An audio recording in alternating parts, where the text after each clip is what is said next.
Mereka tertawa di atas penderitaanku, memamerkan kemewahan dari uangku di luar negeri sana. Ibu mertua dan suamiku lupa. Satu klik dariku cukup mengubah liburan impian mereka menjadi mimpi buruk, menjadi gembel tak berdaya di negeri orang. Halo teman-teman. Sebelum ceritanya dimulai, silakan tulis di kolom komentar dari daerah mana saja teman-teman yang menonton cerita ini. Dan dengar cerita sambil aktivitas apa? Nyapu, ngepel, tiduran, rebahan atau apa? Yuk kita simak ceritanya. Layar ponsel itu menyala terang di tengah kegelapan ruang tengah yang sunyi. Jam dinding di rumah besar itu menunjukkan pukul 2 dini hari waktu Jakarta. Namun di seberang sana, di kota Paris yang gemerlap, matahari masih bersinar hangat memayungi orang-orang yang sedang mabuk kepayang oleh kemewahan. Karina duduk bersandar di sofa kulit berwarna krem, menatap layar ponselnya dengan tatapan datar yang sulit diartikan. Di layar itu, wajah Busari, ibu mertuanya, memenuhi bingkai dengan latar belakang deretan tas kulit mahal yang terpajang rapi di sebuah butik eksklusif. "Heh, Karina, kamu lihat ini?" Suara cempreng Busari terdengar menyakitkan telinga, memecah kesunyian malam di Jakarta. Wanita parubaya itu memutar kamera ponselnya, memperlihatkan sosok Rangga, suami Karina, yang sedang berdiri mesra sambil merangkul pinggang seorang wanita muda yang cantik jelita. Wanita itu adalah Bella. Mereka tertawa lepas, seolah dunia hanya milik mereka bertiga. Bella mengenakan mantel bulu berwarna putih gading yang harganya mungkin setara dengan gaji setahun karyawan biasa. Sementara Rangga tampak gagah dengan setelan jas yang baru saja dibelinya 2 jam lalu. "Lihat Bella, cantik kan? Berkelas." Busari kembali mengarahkan kamera ke wajahnya sendiri. Bibirnya yang dipulas lipstik merah menyala menyunggingkan senyum mengejek. "Dia ini baru wanita yang pantas mendampingi anakku. Tidak seperti kamu, Karina. Di rumah saja kucel, tidak bisa dandan. Kamu harusnya sadar diri." Karina tidak menjawab. Dia hanya membetulkan letak kacamata bacanya, menahan gemuruh di dadanya yang serasa ingin meledak. Namun, wajahnya tetap tenang, sedingin es batu. "Kenapa diam saja? Iri ya?" Busari tertawa lagi. Kali ini lebih keras. "Dengar ya, Karina. Kamu itu di rumah ini cuma numpang. Ingat itu. Kalau bukan karena Rangga yang kasihan memungut kamu jadi istri, kamu itu tidak punya apa-apa. Anakmu itu juga sama saja. Sampah seperti ibunya. Jangan harap aku belikan oleh-oleh. Cukup nikmati saja pemandangan lewat video ini. Lagi pula, sebentar lagi Rangga juga akan mengurus surat cerai. Setelah kami pulang dari Eropa, aku pastikan kamu angkat kaki dari rumah anakku tanpa membawa sepeser pun." Di samping Busari, Bella melambaikan tangan dengan gaya yang dibuat-buat. Jari-jarinya lentik memamerkan cincin berlian yang berkilauan. "Hai, Mbak Karina. Maaf ya, Mas Rangga lagi sibuk milihin aku kalung. Katanya selera Mbak Karina terlalu kampungan, jadi dia butuh penyegaran mata." Ucap Bella dengan nada manja yang dibuat-buat, lalu terkikik geli sambil menyandarkan kepalanya di bahu Rangga. Rangga, pria yang sudah 10 tahun menjadi suami Karina, hanya tersenyum tipis ke arah kamera tanpa rasa bersalah sedikitpun. "Sudahlah, Bu.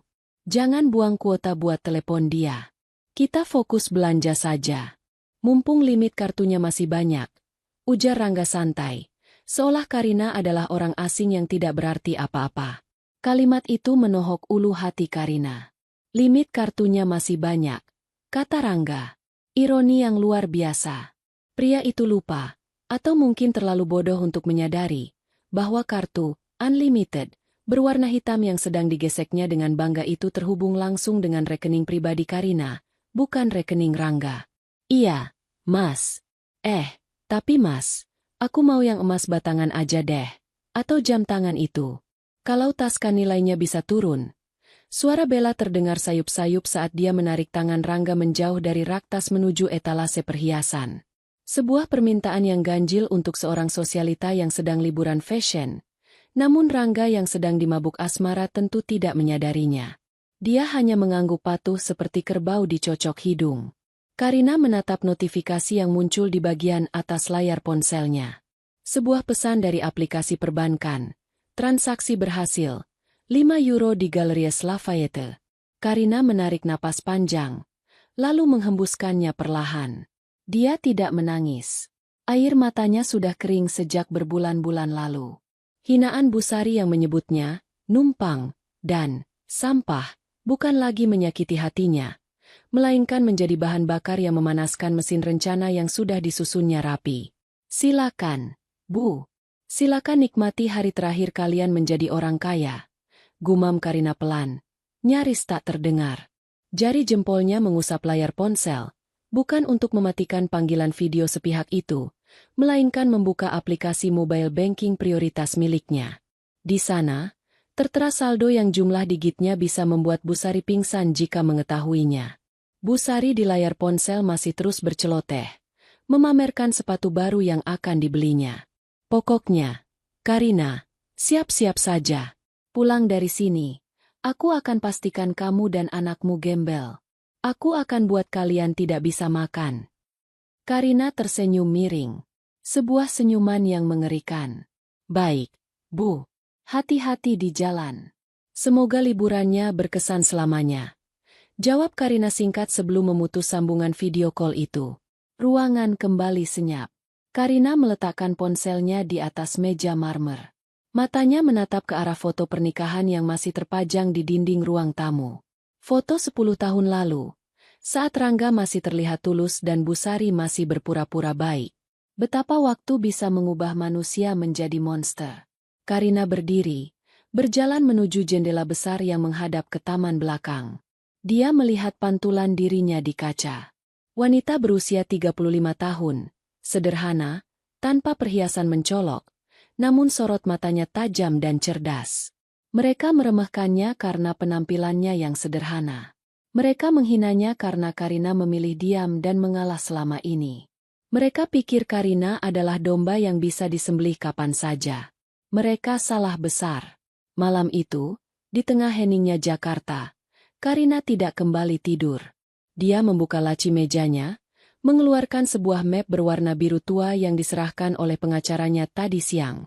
Di dalamnya terdapat daftar aset, sertifikat rumah mewah yang ditinggali mereka saat ini, saham mayoritas di perusahaan tempat Rangga bekerja, deposito, dan tentu saja, kepemilikan rekening yang sedang digunakan Rangga berfoya-foya di Paris. Semua atas nama Karina Putri. Semuanya. Warisan dari mendiang ayahnya yang sengaja dia rahasiakan detailnya agar Rangga tidak merasa rendah diri sebagai kepala keluarga. Namun, niat baik untuk menjaga harga diri suami justru menjadi bumerang. Rangga dan ibunya malah menginjak-injak harga diri Karina. Karina mengambil spidol merah. Di atas kertas yang mencetak foto scan paspor Rangga, Busari, dan Bella, Karina melingkari tanggal kepulangan mereka. Kalian bilang mau membuatku gembel. Bisik Karina pada kesunyian malam. Mari kita lihat, siapa yang akan menjadi gembel di negeri orang, tanpa uang sepeser pun, tanpa tiket pulang, dan tanpa harga diri. Jari Karina kembali menyentuh layar ponselnya. Aplikasi perbankan itu masih terbuka. Tombol freeze card, bekukan kartu, dan block account, blokir rekening, terlihat menggoda berwarna merah. Tapi tidak sekarang. Karina tahu seni berperang. Dia akan membiarkan musuhnya terbang setinggi mungkin, agar jatuhnya nanti terasa sangat, sangat menyakitkan. Dia akan menunggu momen yang tepat. Saat mereka berada di puncak kebahagiaan semu itu, barulah dia akan menarik karpet dari bawah kaki mereka. Untuk memahami mengapa Karina, seorang wanita yang begitu mencintai keluarganya, bisa berubah menjadi sosok yang dingin dan penuh perhitungan, kita perlu memutar waktu ke belakang. Tepatnya 6 bulan yang lalu, di sebuah sore yang mendung yang menjadi awal dari semua kepalsuan ini. Sore itu, Rangga pulang ke rumah lebih awal dari biasanya. Wajahnya pucat pasi, matanya merah dan sembab seperti orang yang habis menangis hebat.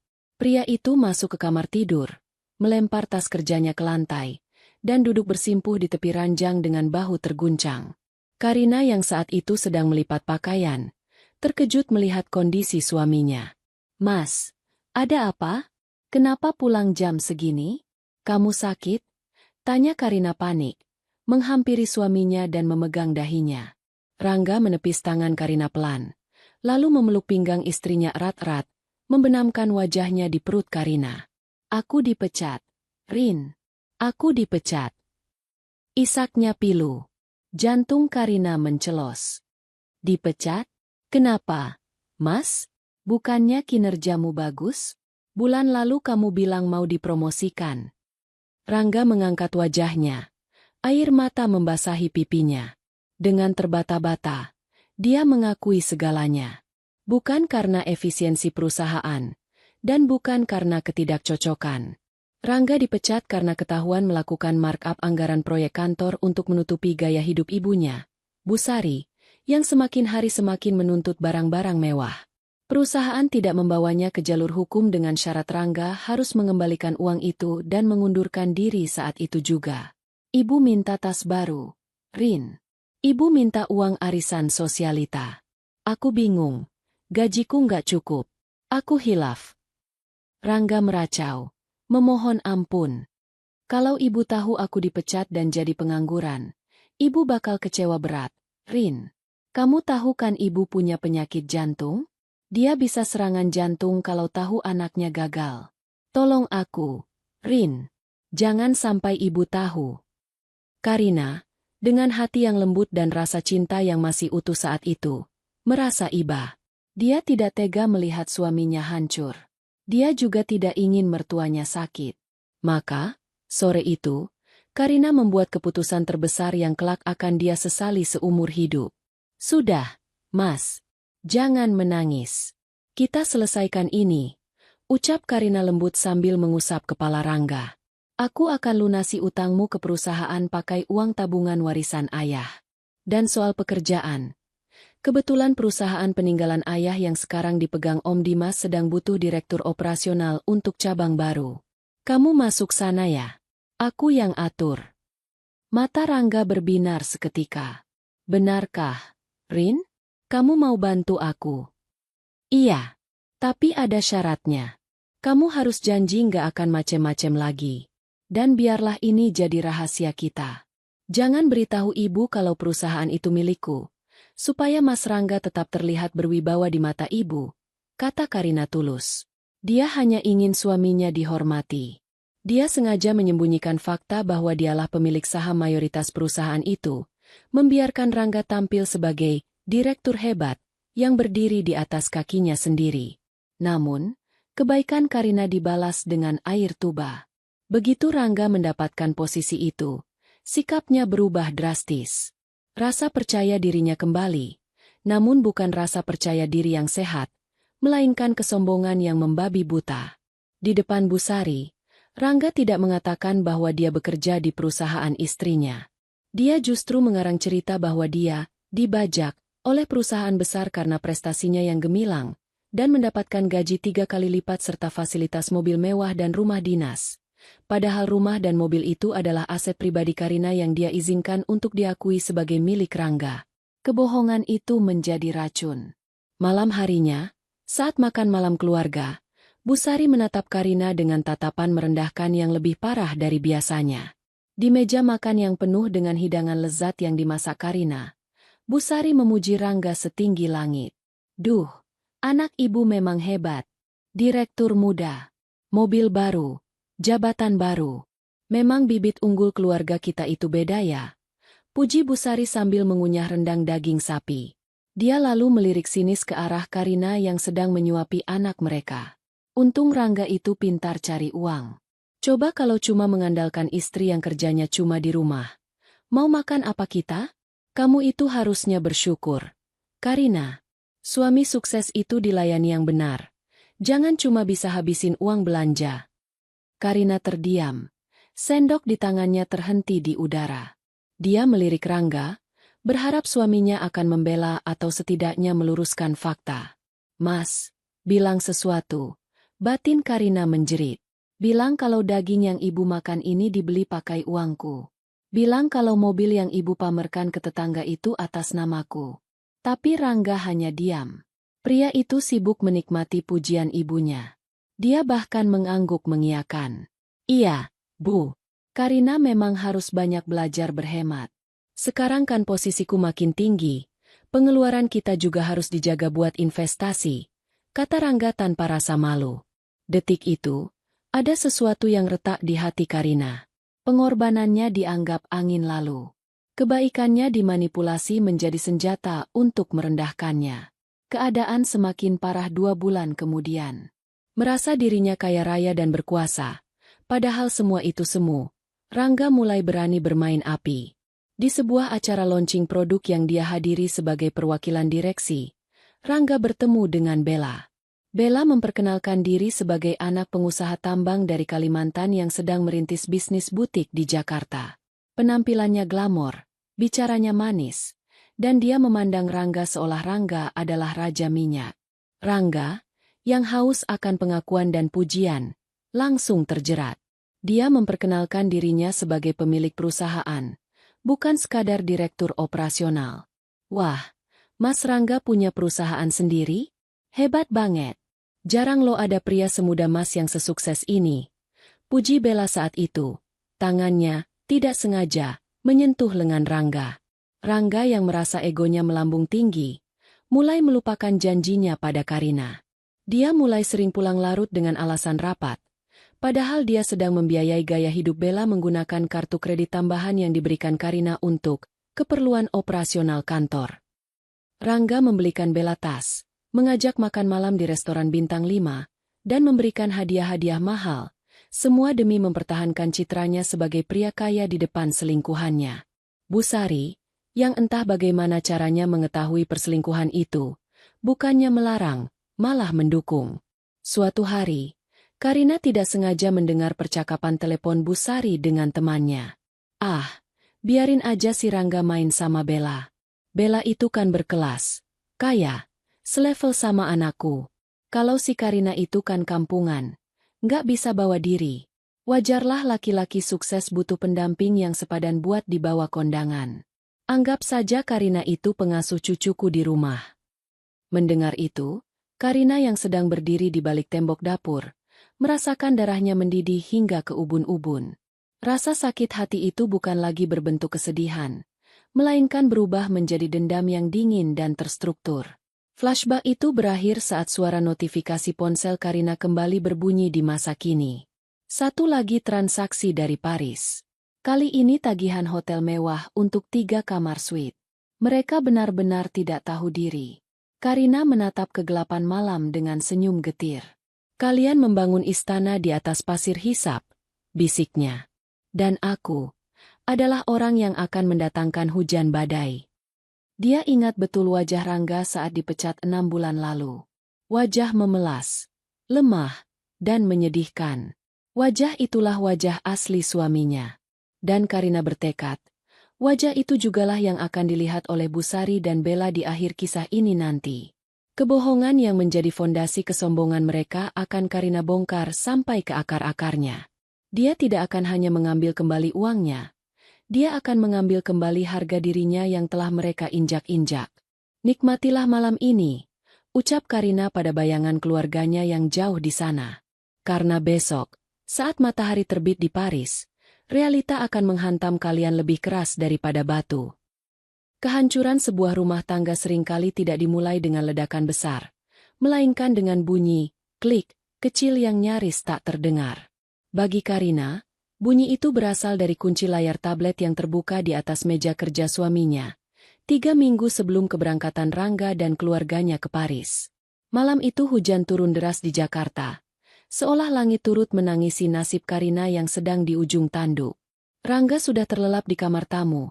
Dia beralasan sedang flu dan tidak ingin menulari Karina. Padahal Karina tahu itu hanya alasan agar dia bisa bebas melakukan panggilan video dengan wanita lain tanpa gangguan. Di ruang kerjanya, Rangga yang biasanya paranoid dengan gadgetnya, malam itu melakukan kesalahan fatal. Mungkin karena terlalu gembira menyambut rencana liburannya, atau mungkin karena dia merasa Karina terlalu bodoh untuk mengerti teknologi, Rangga meninggalkan iPad Pro miliknya dalam keadaan menyala di atas tumpukan berkas. Karina masuk ruangan itu awalnya hanya untuk mengambil gelas kotor bekas kopi suaminya. Namun, cahaya layar yang belum meredup menarik perhatiannya. Sebuah notifikasi pesan muncul di layar. Sayang, jangan lupa transfer buat DP tas Hermes yang aku mau ya. Nanti keburu diambil orang. Nama pengirimnya disamarkan dengan nama Pak Budi, klien tambang. Tapi naluri seorang istri tidak pernah salah. Karina meletakkan gelas itu perlahan. Tangannya gemetar hebat. Dia mendekati meja itu seperti mendekati bom waktu. Jantungnya berdegup kencang, memukul-mukul rongga dadanya dengan ritme yang menyakitkan. Karina menyentuh layar itu. Terkunci. Dia mencoba memasukkan tanggal pernikahan mereka. Dia mencoba tanggal lahir anak mereka. Karina terdiam sejenak, menatap pantulan wajahnya yang letih di layar hitam itu. Dia mengingat tanggal ulang tahun wanita yang pernah dia lihat di media sosial Rangga. Wanita yang selalu diberi like oleh suaminya.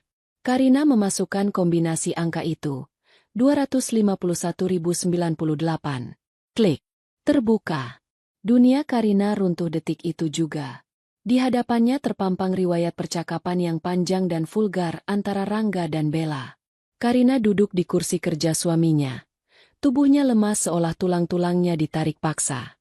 Dia mulai membaca, menggulir layar ke atas, menelusuri jejak pengkhianatan yang sudah berlangsung berbulan-bulan. Rangga tidak hanya berselingkuh secara fisik, dia juga berselingkuh secara emosional dan finansial. Di sana, Karina membaca bagaimana mereka menertawakan dirinya. Istrimu itu blon banget ya, Yang? Masa dia nggak curiga kamu sering lembur? Tulis Bella. Ah, dia MAH dikasih uang belanja bulanan aja udah diam. Dasar perempuan rumahan. Taunya cuma dasteran. Beda sama kamu yang wangi, berkelas. Balas Rangga. Air mata Karina menetes. Jatuh tepat di atas layar. Mengaburkan tulisan menyakitkan itu.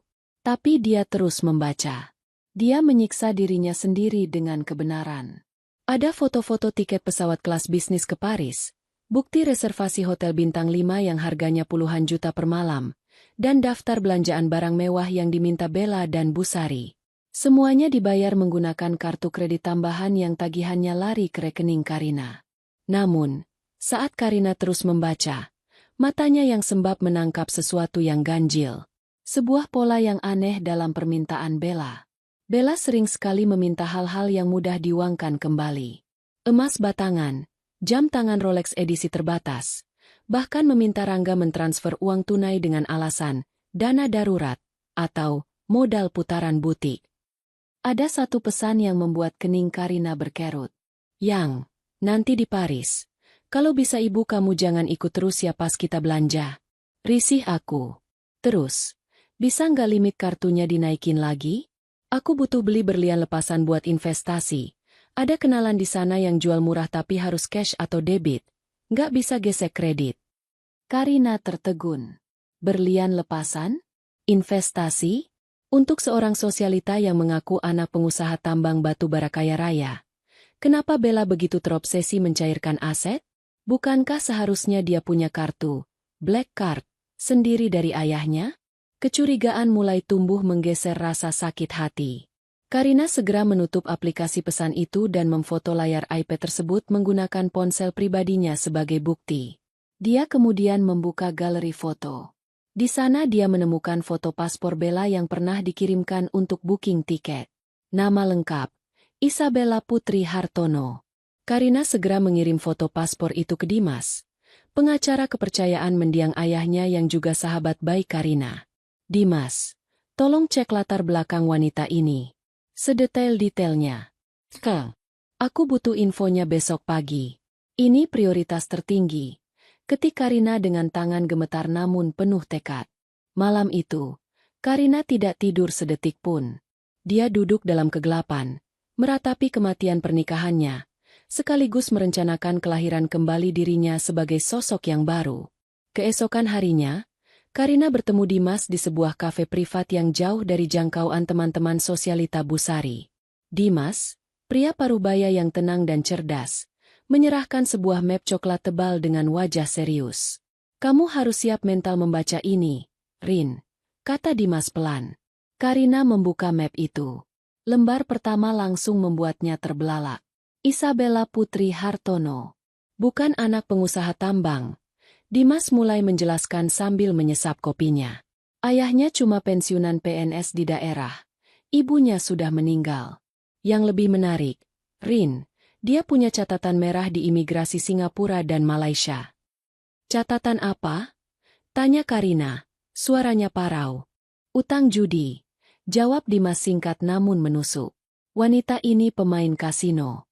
Dia punya utang ribuan dolar di Marina Bay Sands yang belum lunas. Dia juga masuk daftar hitam di beberapa klub malam elit di Jakarta, karena kasus penipuan kartu kredit mantan pacarnya. Modusnya selalu sama.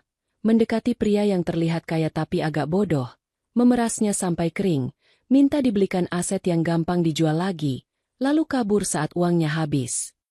Karina menutup mulutnya, menahan napas. Jadi, dia mendekati Rangga karena dia pikir Rangga yang punya perusahaan. Tepat sekali. Dimas mengangguk. Rangga yang selalu pamer jabatan direktur dan mobil mewahmu itu adalah sasaran empuk. Bella mengira dia dapat paus besar. Dia tidak tahu kalau Rangga sebenarnya cuma ikan teri yang berenang di kolam milikmu. Hening menyelimuti meja mereka. Karina menatap foto Bella di dalam berkas itu. Wajah cantik, senyum manis. Namun matanya memancarkan kelicikan yang kini terlihat jelas. Sebuah ironi yang pahit sekaligus lucu mulai merayap di benak Karina. Suaminya mengkhianati istri yang tulus demi seorang penipu yang hanya menginginkan uangnya. Apa yang mau kamu lakukan, Rin? Kita bisa lapor polisi sekarang. Bukti penipuan ini cukup untuk menjebloskan dia. Atau kita kasih tahu Rangga biar dia sadar? Tanya Dimas. Karina menggeleng perlahan. Senyum tipis yang dingin terukir di bibirnya. Tatapannya berubah. Dari tatapan seorang korban menjadi tatapan seorang pemain catur yang baru saja menemukan celah untuk skakmat. Jangan, Dimas. Jangan beritahu Rangga. Ucap Karina tegas. Kenapa? Kamu masih mau melindungi dia? Dimas tampak bingung. Bukan, jawab Karina. Matanya berkilat tajam. Kalau aku beritahu Rangga sekarang, dia cuma akan patah hati, minta maaf, dan ibu pasti akan membelanya.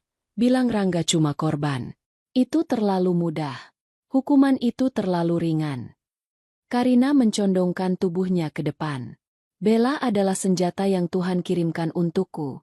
Dimas, Rangga dan ibu butuh pelajaran yang tidak akan pernah mereka lupakan seumur hidup.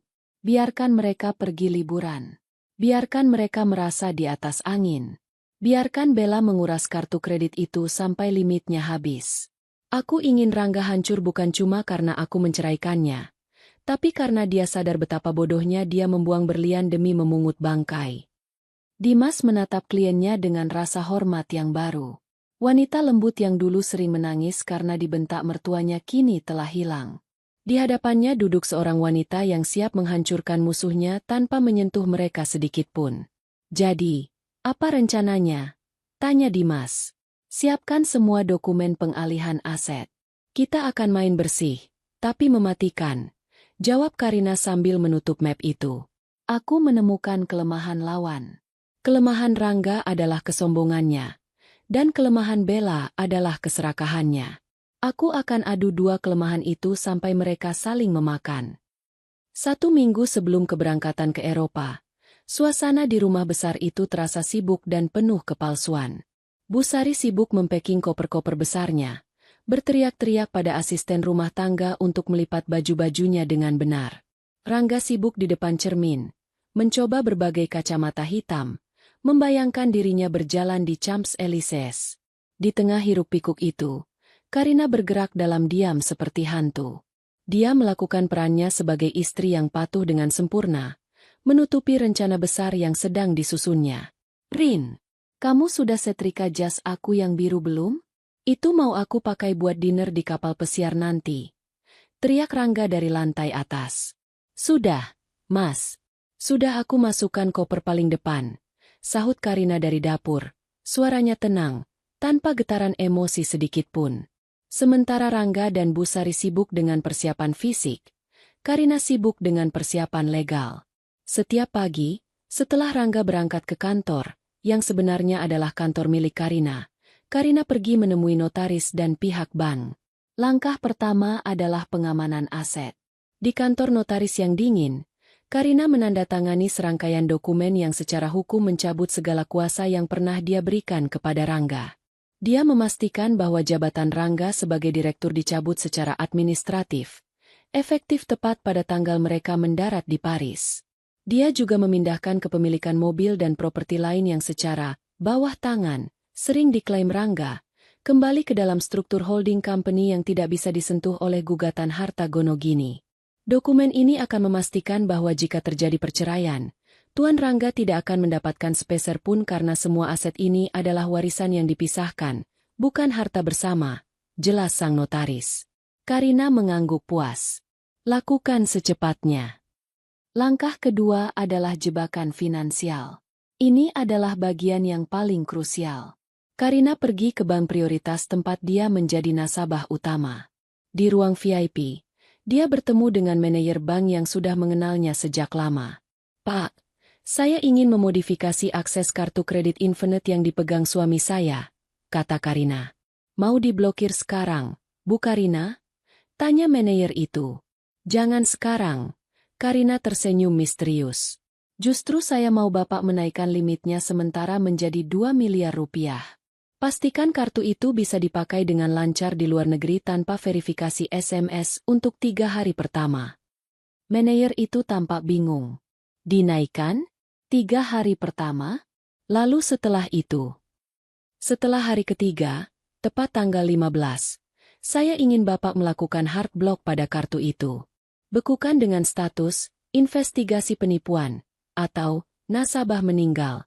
Terserah alasan apa yang paling valid di sistem Bapak untuk membuat kartu itu tidak bisa diaktifkan kembali lewat telepon.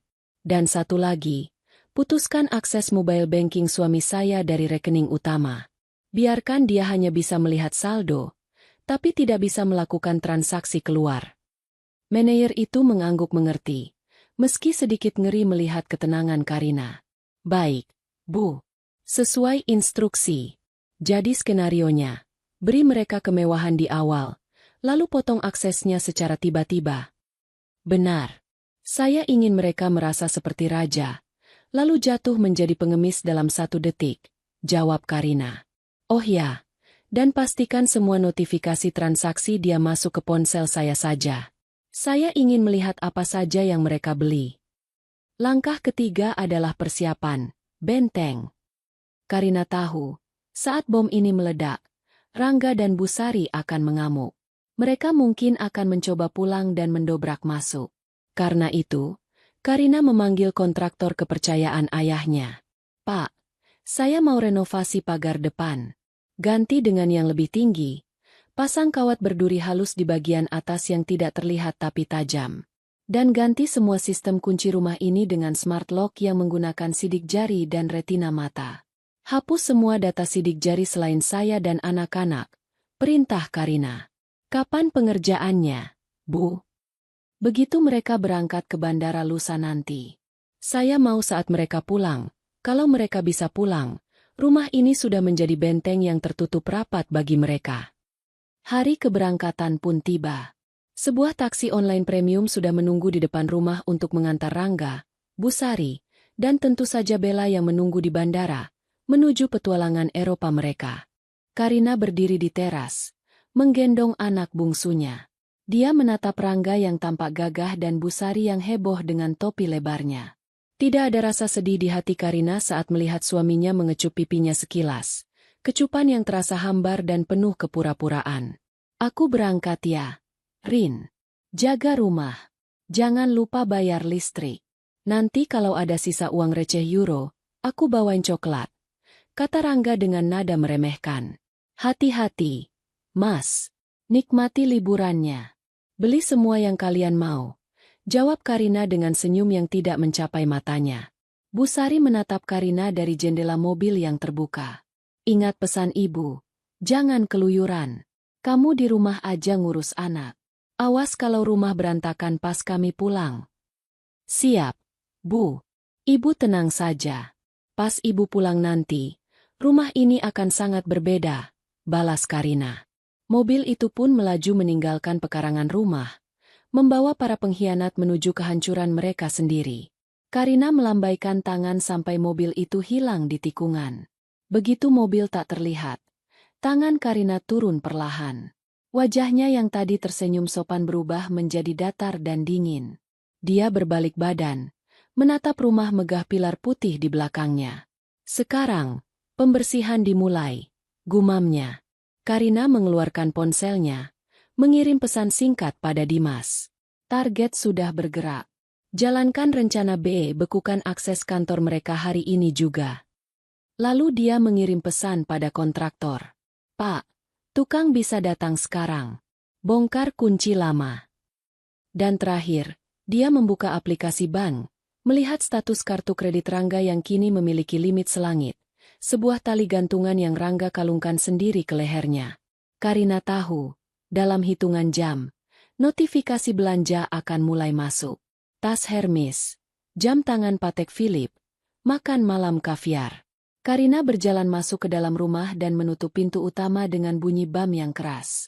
Bunyi yang menandakan akhir dari peran sebagai istri yang teraniaya. Di dalam rumah yang sunyi itu, Karina menarik napas lega. Udara terasa lebih bersih tanpa kehadiran mereka. Dia berjalan ke ruang tengah, menuangkan segelas air dingin, dan duduk di sofa. Dia membayangkan apa yang akan terjadi di Paris beberapa hari lagi. Dia membayangkan wajah panik Busari saat kartu ditolak. Dia membayangkan wajah pucat Rangga saat sadar dia tidak punya akses uang. Dan dia membayangkan wajah Bella yang akan menyadari bahwa dia telah menipu penipu. Selamat berlibur, bisik Karina pada kesunyian. Habiskan uangku sepuasnya. Karena setiap rupiah yang kalian gesek, akan menjadi satu paku di peti mati kebanggaan kalian. Rencana telah tersusun rapi. Jebakan telah dipasang. Kini, Karina hanya perlu duduk manis, menjadi penonton di barisan paling depan untuk menyaksikan pertunjukan karma yang akan dimainkan oleh semesta. Paris, kota yang dijuluki The City of Light, bersinar terang malam itu. Menara Eiffel berdiri megah dengan lampu-lampu keemasan yang berkedip setiap jam, menjadi saksi bisu atas keangkuhan tiga manusia yang sedang menikmati puncak dunia semu mereka. Ini adalah hari ketiga mereka di Eropa. Hari di mana batas waktu yang diberikan Karina dalam diamnya telah habis. Rangga, Busari, dan Bella baru saja menyelesaikan makan malam super mewah di sebuah restoran bintang 5 yang terletak tepat di salah satu lantai menara Eiffel. Meja mereka penuh dengan sisa-sisa kemewahan. Botol wine Chateau Margaux tahun lama yang harganya setara dengan uang muka rumah subsidi, piring-piring dengan sisa caviar dan truffle, serta tumpukan tas belanja dari butik-butik di Champs-Élysées yang diletakkan di kursi tambahan. Busari bersandar di kursinya, mengelus perutnya yang kekenyangan. Wajahnya merah padam karena sedikit mabuk anggur. Dia tertawa keras, tidak memedulikan tatapan tamu lain yang terganggu dengan suaranya yang cempreng. Aduh, Rangga, ini baru namanya hidup, seru Busari sambil menepuk tangan putranya. Ibu nggak bisa bayangkan kalau kita nggak jadi kesini. Lihat pemandangan ini. Coba bandingkan sama di rumah. Si Karina paling sekarang lagi makan sayur asem sama ikan asin. Kipas-kipas karena nggak mau nyalain AC. Rangga ikut tertawa, menyesap sisa anggurnya. Dia merasa seperti raja dunia. Jas branded yang baru dibelinya tadi siang melekat sempurna di tubuhnya, memberikan ilusi kesuksesan yang selama ini dia dambakan. Biarin aja dia, Bu. Tugas dia memang menjaga kandang. Kita yang menikmati hasil buruan. Lagi pula, dia nggak akan ngerti cara menikmati foie gras kayak gini. Lidahnya lidah kampung. Bella, yang duduk di samping Rangga, tersenyum manis. Namun, matanya terus melirik ke arah tas tangan Busari yang tergeletak di meja. Tas itu berisi dompet tebal dan paspor mereka semua. Sejak awal perjalanan, Busari bersikeras memegang semua dokumen penting karena tidak percaya pada orang lain, bahkan pada Rangga. Demi keamanan, katanya. Mas, habis ini kita jadi pindah ke hotel yang di Monaco itu kan? Tanya Bella manja, tangannya mengelus paha Rangga di bawah meja. Aku udah nggak sabar mau main di Kasino Monte Carlo. Katanya di sana vibesnya beda banget. Jadi dong, sayang. Jawab Rangga penuh percaya diri. Apapun buat kamu. Besok pagi kita check out dari hotel sini, terus langsung terbang private jet ke Nice. Tenang aja, Kartu kreditku limitnya nggak berseri. Seorang pelayan pria dengan setelan tuxedo rapi datang menghampiri meja mereka, membawa sebuah nampan kecil berisi tagihan yang tertutup sampul kulit elegan. Pelayan itu membungkuk sopan. "El Addition, Monsieur."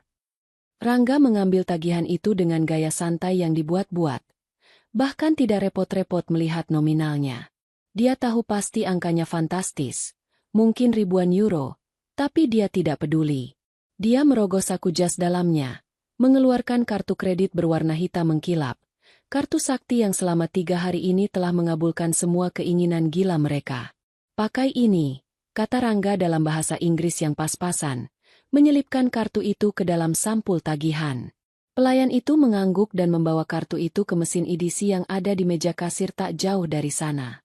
Bu Sari kembali sibuk dengan ponselnya, melakukan siaran langsung di media sosial. "Halo followers kesayangan ibu. Lihat nih, kita lagi di Eiffel. Makanannya enak banget. Mahal pastinya. Kalian yang nyinyir pasti cuma bisa gigit jari di kosannya." Bu Sari terkikik geli membaca komentar-komentar yang memuji kekayaannya. 3 menit berlalu. Pelayan itu belum kembali. 5 menit berlalu. Rangga mulai mengetuk-ngetukkan jarinya di meja, sedikit tidak sabar. "Lama banget sih gesek doang," gerutunya. Akhirnya, pelayan itu kembali. Namun kali ini, senyum ramah di wajahnya telah hilang, berganti dengan ekspresi dingin dan sedikit curiga. Dia meletakkan kartu itu kembali di meja, bersama dengan mesin edisi portabel. "Maaf, Tuan, kartu Anda ditolak," ucap pelayan itu datar. Suaranya cukup keras hingga membuat meja sebelah menoleh. Rangga terkejut. Alisnya bertaut. "Ditolak? Declinet? Nggak mungkin. Kamu pasti salah gesek. Coba lagi." Perintah Rangga dengan nada tinggi. Dia merasa tersinggung. Bagaimana mungkin kartu seorang direktur utama ditolak? Pelayan itu menghela napas, menahan kesabarannya. "Sudah kami coba 3 kali, Tuan." Keterangannya, "Do not honor." Artinya pihak bank menolak transaksi ini. "Apakah Anda memiliki kartu lain?" Bu Sari berhenti melakukan live Instagram. Wajahnya menegang. "Rangga, kenapa itu? Kok ditolak? Jangan malu-maluin ibu dong di depan bule-bule ini." "Sebentar, Bu. Ini pasti mesinnya yang rusak." Rangga mulai panik. Keringat dingin mulai muncul di pelipisnya. Dia mengeluarkan dompetnya, mengambil 2 kartu kredit lain, kartu cadangan yang limitnya jauh lebih kecil. "Coba pakai yang ini. Dan yang ini." Pelayan itu mencoba lagi di depan mata mereka. "Beb, declinet. Beb, declinet." Suasana di meja itu berubah drastis. Udara yang tadinya hangat penuh tawa kini terasa mencekik. Bella yang tadinya bermanja-manja, kini perlahan menarik tangannya dari paha Rangga. Dia menegakkan punggungnya, matanya menatap tajam ke arah mesin edisi itu. "Mas, kok bisa mati semua? Kamu bilang limitnya unlimited." Tanya Bella, suaranya mulai terdengar tajam, tidak lagi manja. Aku nggak tahu. Kemarin masih bisa kok buat beli tas kamu." Rangga menjawab dengan gugup. Tangannya gemetar saat mengambil ponselnya. "Bentar, aku cek m-banking dulu. Pasti ada kesalahan sistem di Jakarta." Rangga membuka aplikasi perbankan di ponselnya. Jantungnya berdegup kencang saat melihat layar loading yang berputar-putar. Namun, bukannya masuk ke halaman saldo, sebuah pesan pop-up berwarna merah muncul di layar. "Akses diblokir. Rekening Anda sedang dalam investigasi. Hubungi kantor cabang terdekat." "Sialan," umpat Rangga keras. "Kenapa diblokir?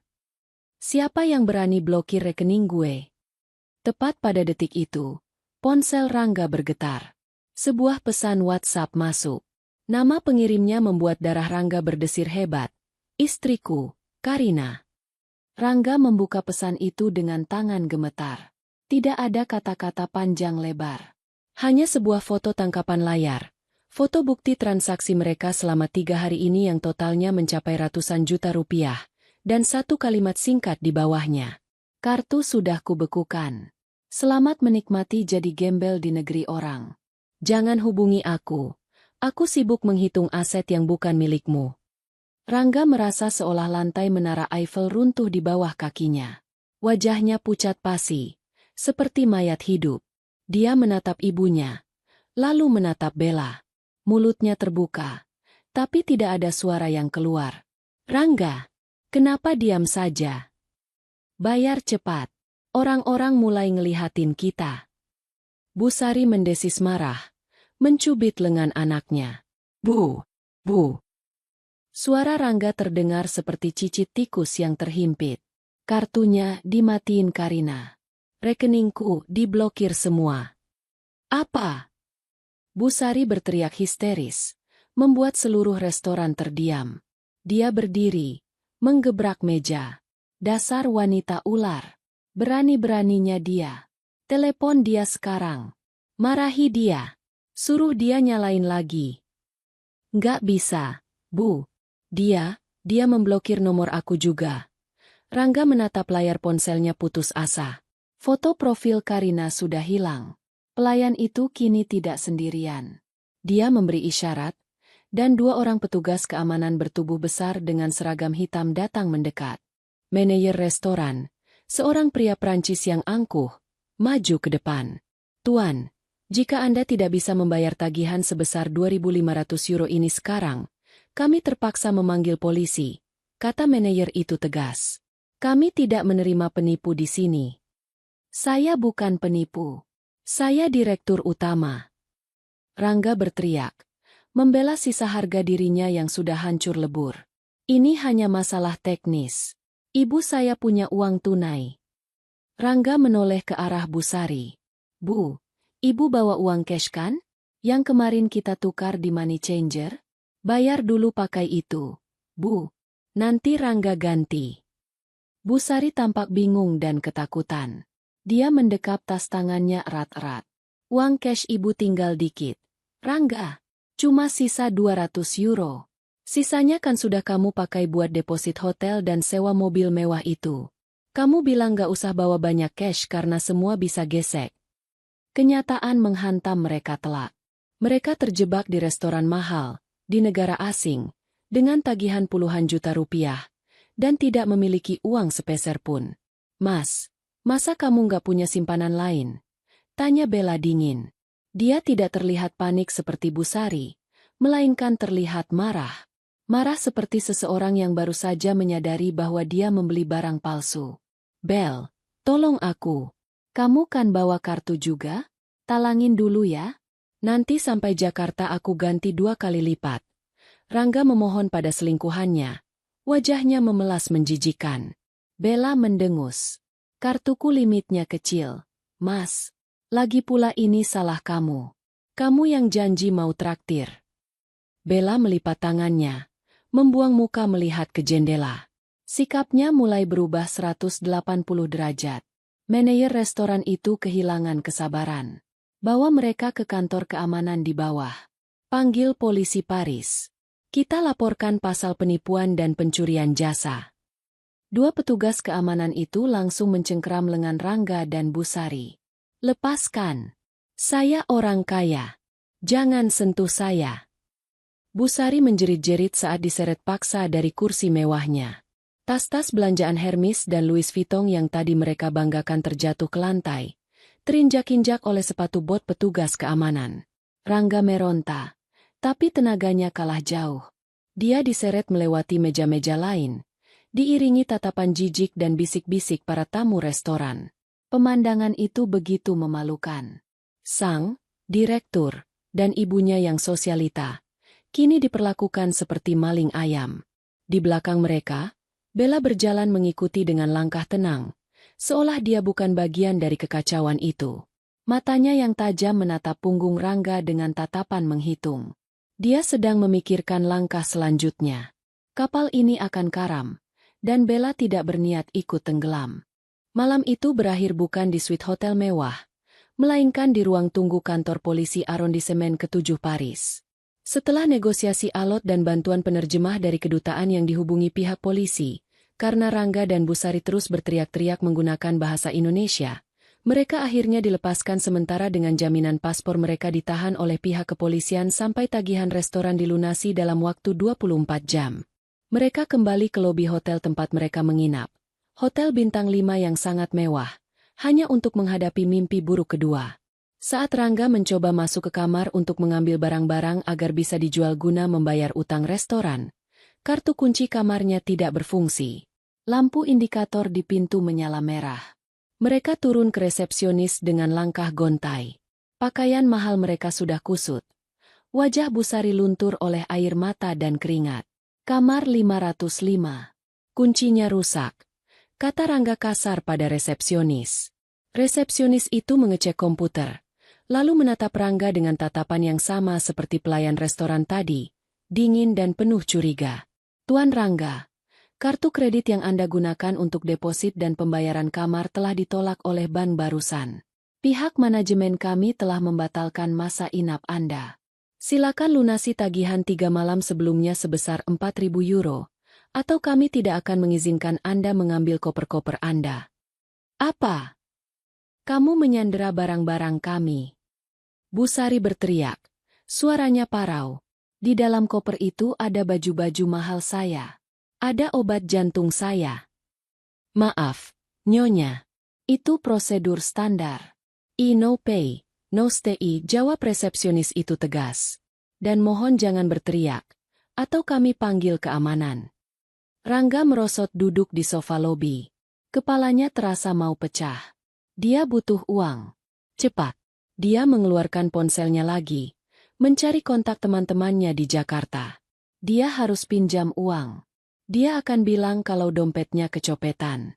Ya, itu alasan yang masuk akal. Rangga menelepon Rio, teman nongkrongnya. Halo, Rio.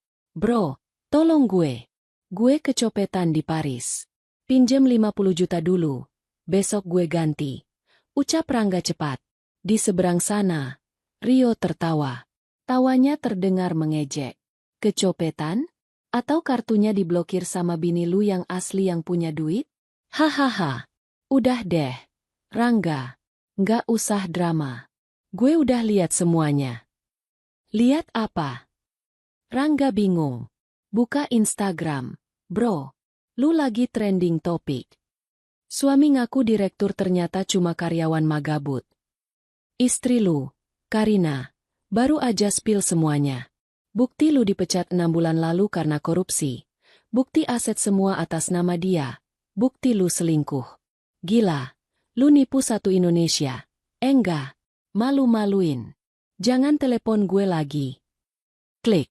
Sambungan diputus. Tangan Rangga gemetar hebat. Dia membuka Instagram. Benar saja. Akun gosip terbesar di Indonesia telah memposting ulang thread yang dibuat Karina. Judulnya, Dibuang Sayang. Kisah suami halu dan mertua parasit yang berlibur dengan uangku. Di sana terpampang jelas surat pemecatan Rangga dari perusahaan lama. Surat pernyataan bahwa Rangga hanya karyawan di perusahaan Karina. Bukti transfer bulanan Karina ke rekening Busari yang jumlahnya puluhan juta. Dan yang paling menyakitkan, foto-foto chat mesum Rangga dan Bella yang diambil Karina dari iPad malam itu. Rangga merasa dunia berputar. Semua kebohongannya yang dia bangun bertahun-tahun hancur dalam hitungan jam. Dia telanjang di hadapan publik.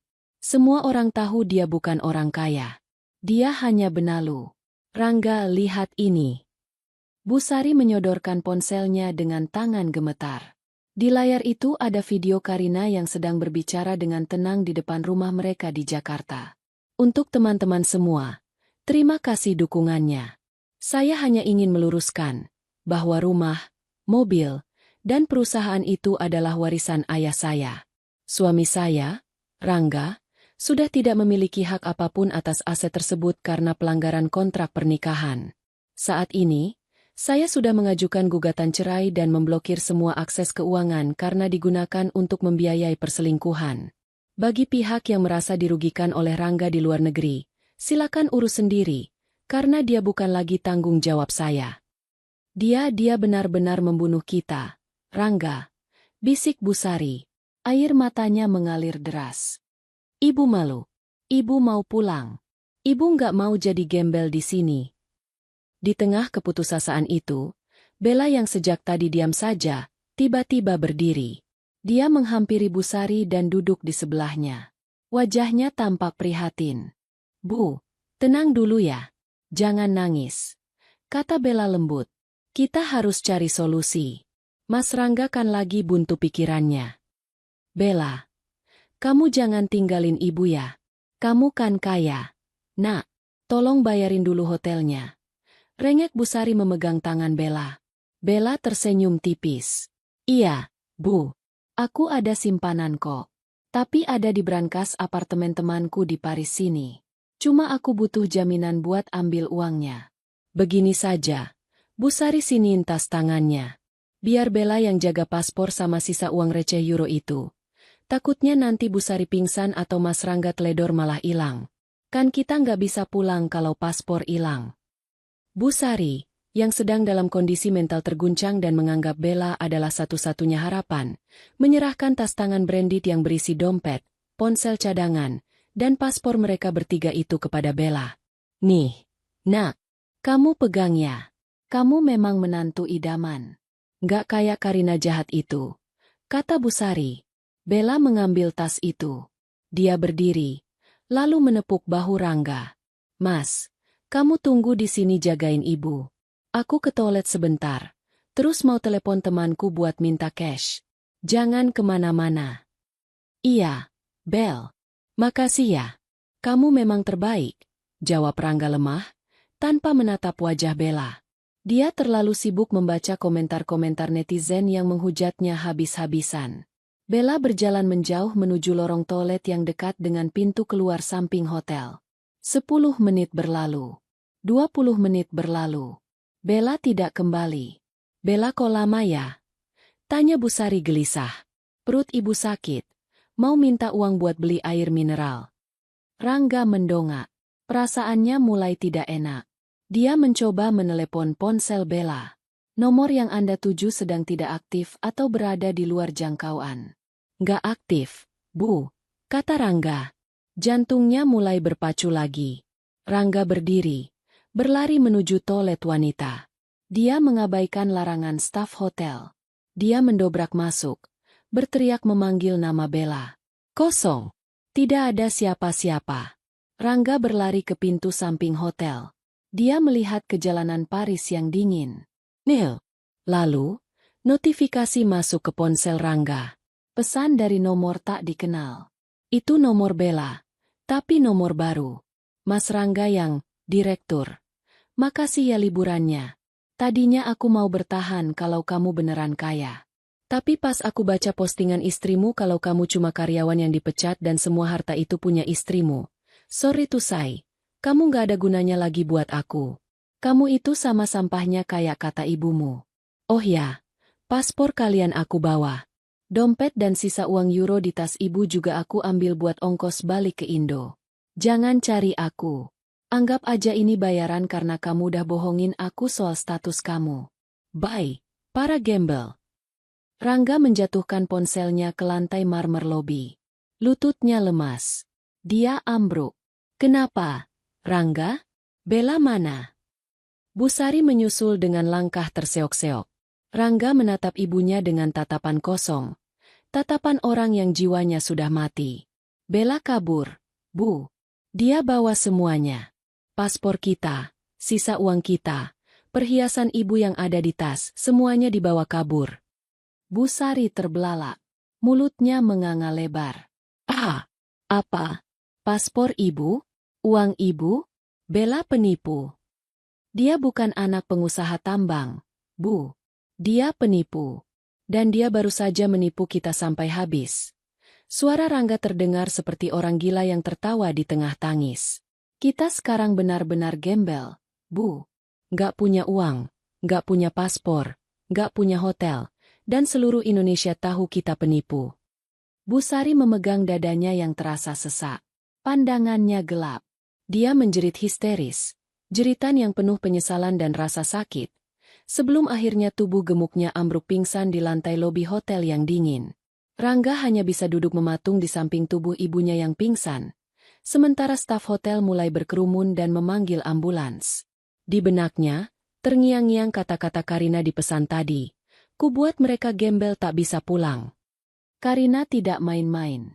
Dia benar-benar telah mematikan mereka. Dan yang paling menyakitkan, pukulan terakhir, the twist, bukan datang dari Karina, tapi dari wanita yang Rangga agung-agungkan di atas istrinya sendiri. Bella, sang bidadari, ternyata adalah malaikat pencabut nyawa bagi sisa harapan mereka. Di luar hotel, angin musim gugur Paris berhembus kencang, membawa pergi sisa-sisa mimpi Rangga, menerbangkannya jauh ke langit malam yang gelap, meninggalkan mereka kedinginan dan sendirian di negeri orang. Seminggu setelah kejadian memalukan di Paris, sebuah taksi bandara berwarna biru berhenti di depan gerbang perumahan elit di Jakarta Selatan. Taksi itu tidak masuk ke dalam pekarangan, melainkan berhenti di luar pagar hitam yang kini menjulang tinggi dan tertutup rapat. Dari dalam taksi, turunlah dua sosok manusia yang nyaris tak dikenali lagi sebagai manusia beradab. Rangga dan Busari berdiri di trotoar panas Jakarta dengan penampilan yang menyedihkan. Pakaian mereka adalah pakaian yang sama dengan yang mereka kenakan saat diusir dari hotel di Paris. Kusut, berbau apek, dan penuh noda keringat.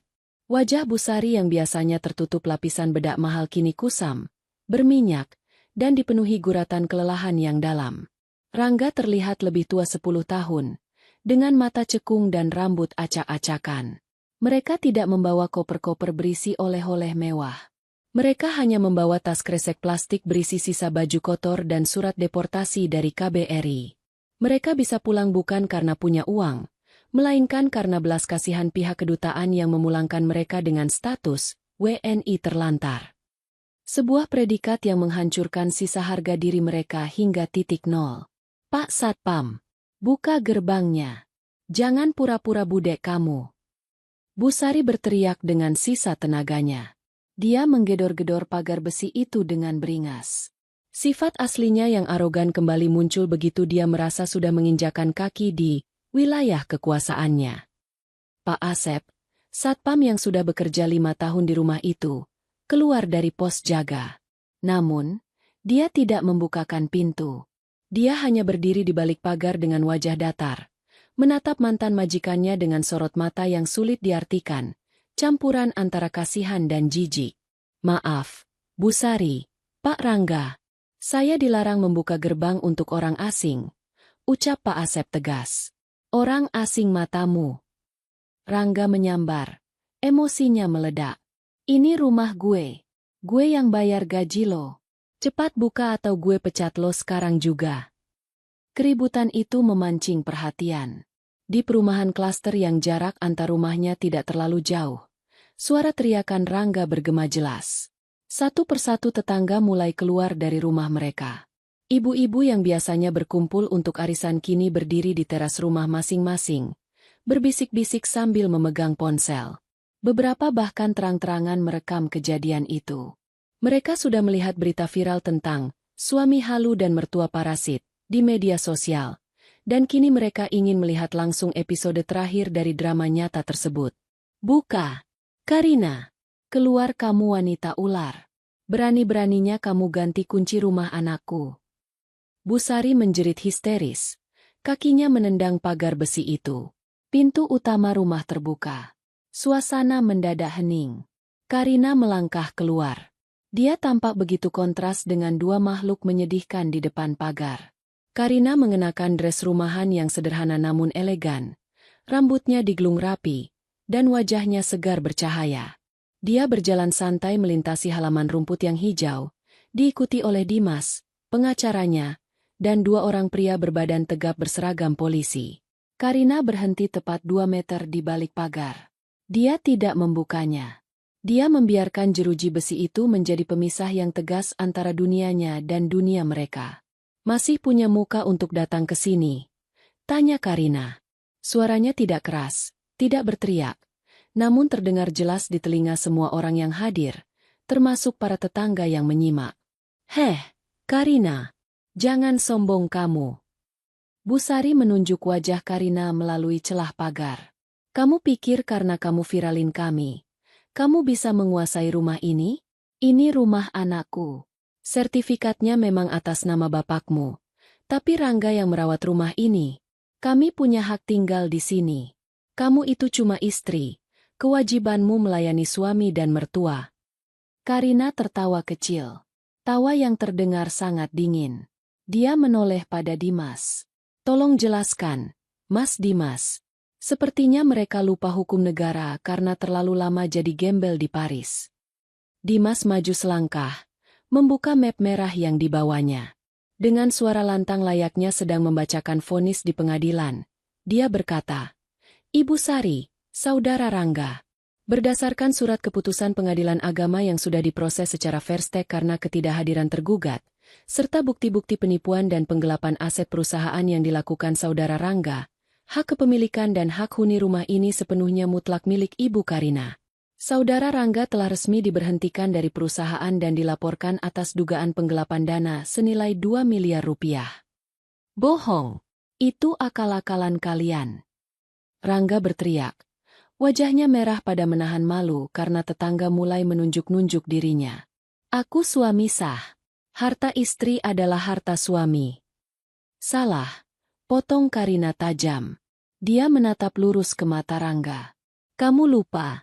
Mas, kita punya perjanjian pisah harta yang kamu tanda tangani dulu karena kamu gengsi. Takut dianggap mengincar warisan ayahku. Kamu sendiri yang bilang, aku laki-laki, aku bisa cari uang sendiri. Sekarang makan itu omonganmu. Karina memberi isyarat pada Pak Asep. Satpam itu kemudian menyeret 2 buah koper besar dari pos satpam dan melemparkannya keluar pagar melalui pintu kecil. Koper itu jatuh berdebum di kaki Rangga dan Bu Sari. Itu baju-baju kalian. Sisanya sudah saya sumbangkan ke panti asuhan, karena saya yakin kalian tidak butuh barang mewah lagi di penjara atau di jalanan, kata Karina. Rangga ternganga. Kamu mengusir kami? Ibu lagi sakit. Rin, tega kamu. Rangga mencoba memainkan kartu viktim. Ibu jantungan. Kalau ibu mati di sini, kamu pembunuhnya. Karina menatap Bu Sari yang kini terduduk lemas di aspal, berakting memegangi dadanya sambil melirik reaksi tetangga. Dulu, sebelum berangkat, ibu bilang apa? Tanya Karina. Suaranya bergetar menahan amarah yang akhirnya dia lepaskan. Ibu bilang saya dan anak saya cuma sampah. Ibu bilang saya cuma numpang. Ibu bilang mau bikin kami gembel. Karina menarik napas panjang, lalu menunjuk wajah Bu Sari dengan telunjuknya yang gemetar. Sekarang lihat, Bu, siapa yang numpang? Siapa yang sampah? Siapa yang gembel? Yang selama ini membiayai hidup ibu dari ujung rambut sampai ujung kaki itu uang saya. Yang membayar obat jantung ibu itu uang saya. Dan kalian membalasnya dengan meludahi piring tempat kalian makan. Tetangga mulai bersorak. Betul. Syukurin. Mertua nggak tahu diri. Seru salah satu tetangga yang selama ini juga muak dengan kesombongan Bu Sari. Pergi dari sini sebelum saya suruh polisi menyeret kalian atas tuduhan membuat keributan dan menerobos properti pribadi. Ancam Karina. Karina, tolong. Rangga tiba-tiba berlutut. Dia menangis. Aku minta maaf. Aku hilaf. Aku ditipu Bella. Dia bawa kabur semuanya. Tolong. Rin. Izinkan aku masuk. Aku janji bakal berubah. Aku suamimu. Ayah dari anak-anakmu. Karina menatap pria yang sedang berlutut itu. Dulu, dia sangat mencintai pria ini. Dulu, dia rela melakukan apa saja demi senyum pria ini. Tapi sekarang, yang dia lihat hanyalah sosok asing yang menjijikan. Tidak ada rasa cinta, tidak ada rasa benci. Hanya ada rasa kosong. Kamu bukan suamiku lagi. Surat cerai akan sampai ke alamat kontrakan barumu. Kalau kamu mampu bayar kontrakan, jawab Karina dingin. Bawa mereka pergi. Perintah Karina pada polisi.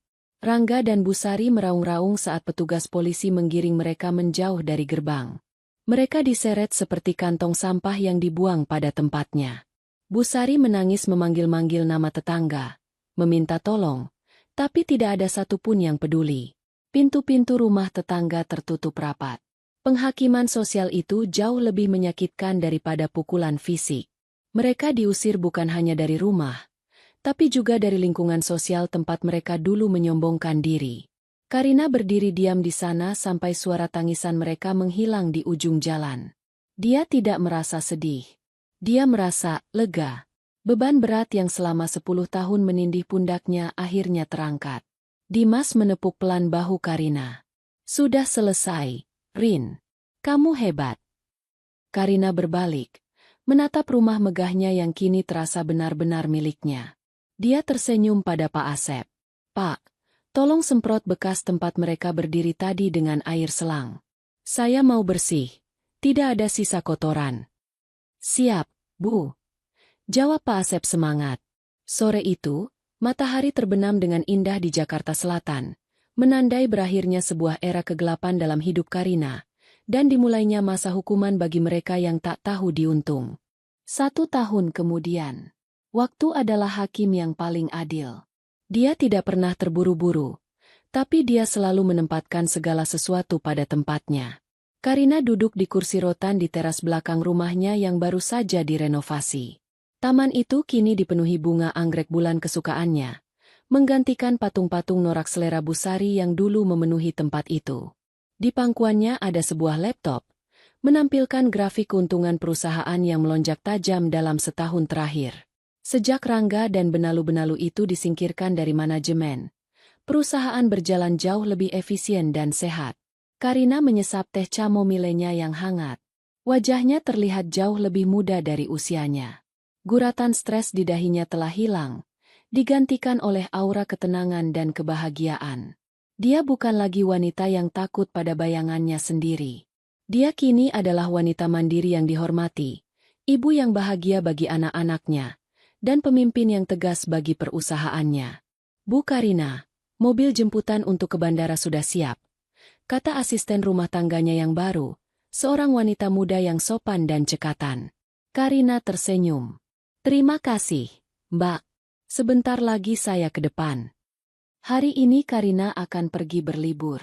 Liburan yang sesungguhnya. Bukan untuk pamer di media sosial, bukan untuk membiayai gengsi orang lain, tapi untuk menikmati waktu berkualitas bersama anak-anak dan kedua orang tuanya yang selama ini dia abaikan demi mengurus mertua. Mereka akan pergi ke Jepang, destinasi impian anak-anaknya. Sebelum menutup laptopnya, Karina iseng membuka sebuah portal berita online. Ada berita kecil di kolom kriminal yang menarik perhatiannya. Judul, WNI ditangkap di Thailand atas kasus penipuan investasi bodong dan pencurian. Di sana terpampang foto seorang wanita dengan baju tahanan oranye. Wajahnya tertunduk namun masih bisa dikenali. Isabella Putri Hartono alias Bella. Karma akhirnya menemukannya. Setelah kabur dari Paris dengan uang curian, Bella mencoba nasibnya menipu sindikat mafia di Bangkok. Dia salah memilih lawan. Kini dia mendekam di penjara asing, tanpa pengacara, tanpa uang, dan tanpa wajah cantik yang selama ini menjadi modal utamanya. Karina menutup teh berita itu tanpa emosi. Bella hanyalah masa lalu yang tidak penting. Lalu bagaimana dengan Rangga dan Busari? Di sudut kota Jakarta yang kumuh dan padat, di sebuah gang sempit yang becek karena sisa hujan semalam, seorang pria kurus sedang memanggul karung beras dari sebuah truk. Punggungnya membungkuk. Wajahnya hitam terbakar matahari. Itu adalah Rangga. Mantan, direktur utama, itu kini bekerja sebagai kuli angkut di pasar induk. Tidak ada perusahaan yang mau mempekerjakannya. Namanya sudah masuk daftar hitam HRD di seluruh kota karena kasus penggelapan dana dan jejak digitalnya yang buruk. Setiap kali dia melamar kerja, pewawancara hanya akan tersenyum sinis dan berkata, "Oh, ini Bapak Rangga yang viral ditinggal selingkuhan di Paris itu ya?" Penghinaan itu jauh lebih menyakitkan daripada rasa lapar. Siang itu, Rangga duduk di pinggir selokan, memakan nasi bungkus dengan lauk tempe orek. Tangannya yang dulu halus dan sering memegang setir mobil mewah, kini kasar dan penuh kapalan. Ponsel butut di sakunya berbunyi. Itu pesan dari tetangga kontrakannya. "Mas Rangga, ibunya kumat lagi tuh." Teriak-teriak minta AC. Berisik ganggu tetangga. "Cepetan pulang urusin, atau kita usir nih." Rangga menghela napas panjang. Rasanya ingin mati saja. Bu Sari kini lumpuh sebagian karena serangan stroke ringan yang dialaminya sebulan setelah diusir Karina. Mereka tinggal di petakan sempit ukuran 3x3 meter. Bu Sari yang dulu sosialita, kini hanya bisa berbaring di kasur tipis yang bau apek. Namun, sifatnya tidak berubah. Dia masih sering berhalusinasi, memarahi Rangga karena tidak membelikannya skincare, atau berteriak menyuruh pembantu yang tidak ada untuk mengambilkan minum. Setiap hari adalah neraka bagi Rangga. Dia harus bekerja memeras keringat demi membelikan popok dewasa untuk ibunya, sambil terus mendengar caci maki wanita yang dulu memanjakannya itu. Ini semua salahmu, Rangga. Kalau kamu nggak ketahuan selingkuh, kita masih enak. Racau Bu Sari setiap malam. Dan Rangga hanya bisa diam, menelan kenyataan pahit bahwa ini memang salahnya. Dia memiliki berlian di rumah, tapi dia membuangnya demi batu kerikil yang melukai kakinya. Dia memiliki istri yang setia dan kaya, tapi dia mengkhianatinya demi validasi semu. Di rumah mewahnya, Karina melangkah keluar pintu, koper di tangan, senyum di wajah. Dia menghirup udara bebas. Dia tidak memikirkan Rangga lagi. Baginya, Rangga dan Bu Sari sudah mati. Mereka hanyalah karakter dalam bab buku kehidupannya yang sudah selesai dia tulis dan dia tutup rapat-rapat. Ayo, sayang, pesawat kita berangkat 2 jam lagi. Seru Karina pada anak-anaknya yang berlarian riang masuk ke dalam mobil Alphard hitam yang mengkilap. Mobil itu melaju meninggalkan rumah, membawa kebahagiaan yang nyata. Di belakang sana, jauh di pasar yang bising, Rangga menatap sebuah mobil mewah yang melintas dengan tatapan nanar, meratapi nasib yang tak akan pernah bisa dia perbaiki lagi. Karma telah menuntaskan tugasnya dengan sempurna, yang tulus akan bahagia, dan yang serakah akan hancur dalam kehampaan yang mereka ciptakan sendiri. Tamat.